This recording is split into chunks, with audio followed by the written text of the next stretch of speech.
Welcome back to Burn and Barrel, and today we are going to be reviewing Old Line Navy Strength Single Malt.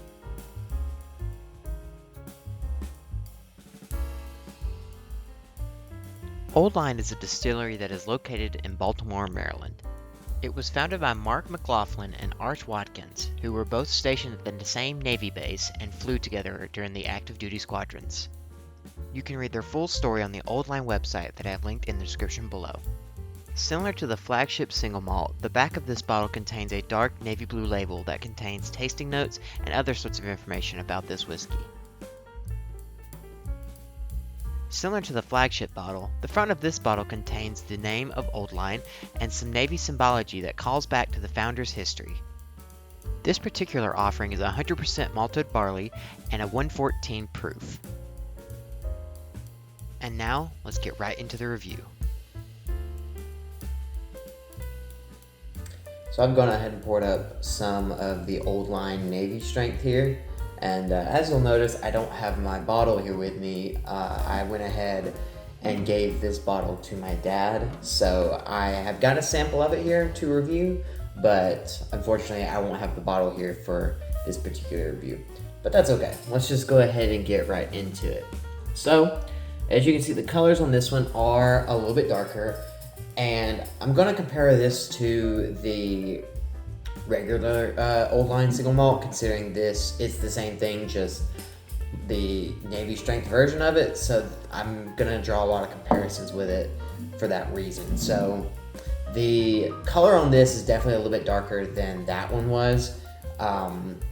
The other one, like I said, was a 95 proof, so obviously it's going to have a little bit more water in it. So it's going to be a little bit lighter.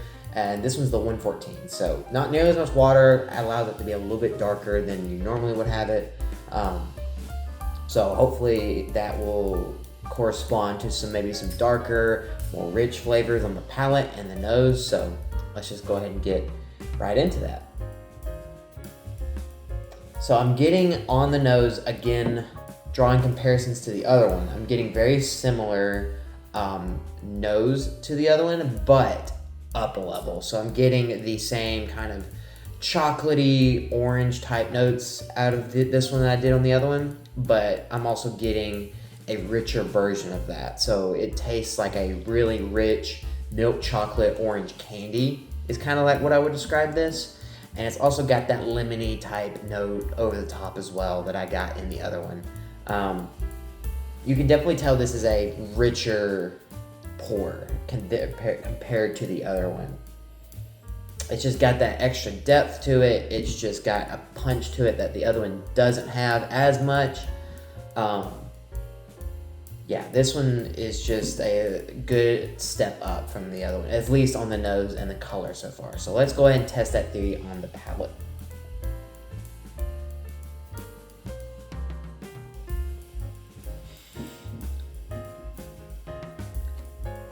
So the theory I have is holding. The front palate, I'm getting a milk chocolate, very nice milk chocolatey type vibe. I'm also getting that orange coming back and some of that lemon as well. But the big difference I'm noticing from this one compared to the original, the regular flagship single malt, is that the flagship single malt, the chocolate was there, but it was more of a dark chocolate, special chocolate type vibe, more of like a raw cocoa type thing. This, however, feels more milk chocolatey, candy-like.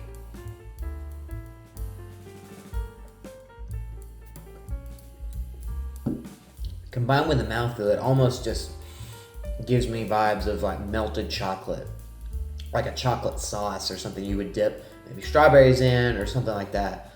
It's definitely giving me that sort of vibe, especially, like I said, combined with the viscosity and the mouthfeel of this, it definitely has that sort of feeling to it. But on the end, like on the palate, of the palate, I'm getting the oakiness going into the finish, but the flagship had more of a kind of raw oak, in my opinion. Just like a little bit of astringency, not a ton, but just a little bit. This one doesn't really have any astringency at all. It tastes to me like you dip that oak into the chocolate sauce I was talking about. And that's kind of the vibe I'm getting on the finish here.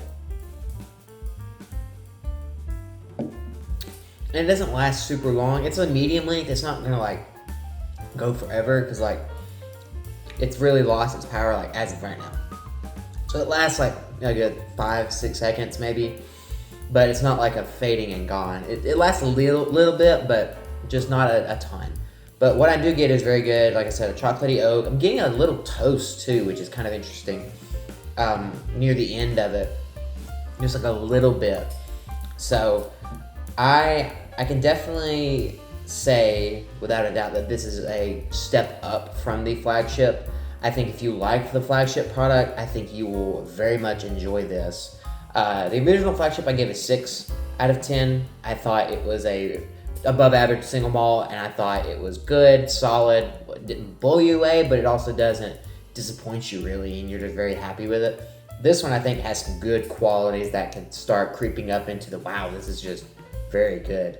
Like I said, the chocolate notes has evolved to be more of a milk chocolatey, a little bit more sweet than the other one, and it has just more of a well-balanced and punchy type note to it than the other one does. Yeah, this is great. And the price difference between the two, so the flagship was $45 on their website, and this one is $55. Is it worth the extra $10? I think so. I think the what you get out of it here is definitely worth the $10 extra. Because I thought the flagship was perfectly priced for where it's at, about $45. I think the Navy Strength here, I would, if you had blinded this and told me nothing about it and I had to guess the price, I would say maybe $60-65. But considering this is a $55 bottle, I think it's definitely worth it and more into a steal category. So I'm very much enjoying this, and I give this a 7 out of 10. Super solid single malt. It's definitely a step up from the flagship. It's got a lot of good stuff going on with it. And like I said in the flagship review, if you want to try this, go check out Old Line's website. They have a bunch of different types of whiskeys with all sorts of different finishes. So like I said, this is just their standard single malt with the Navy Strength, and then the flagship's the regular. They also have a bunch of double oak finishes that I will be reviewing the sherry one soon. So go check those out and see if you can ship to your state. Because like I said, this whiskey is great, and specifically this Navy Strength is something that is well worth the $55, and probably one of the few surprises that I've had here starting these reviews. Yeah, absolutely great. So if you can get your hands on this, please do. It is a great buy and something you cannot be disappointed by. I hope you guys have enjoyed this review of the Old Line Navy Strength Single Malt. In the description below, I have left the Old Line website and a summarized version of this review. While you're down there, be sure to leave a comment of what you think about this bottle, and don't forget to check out my other Old Line reviews, and some of the other reviews that I have done on this channel. I hope you have a fantastic day, and I will see you next time here on Burn and Barrel.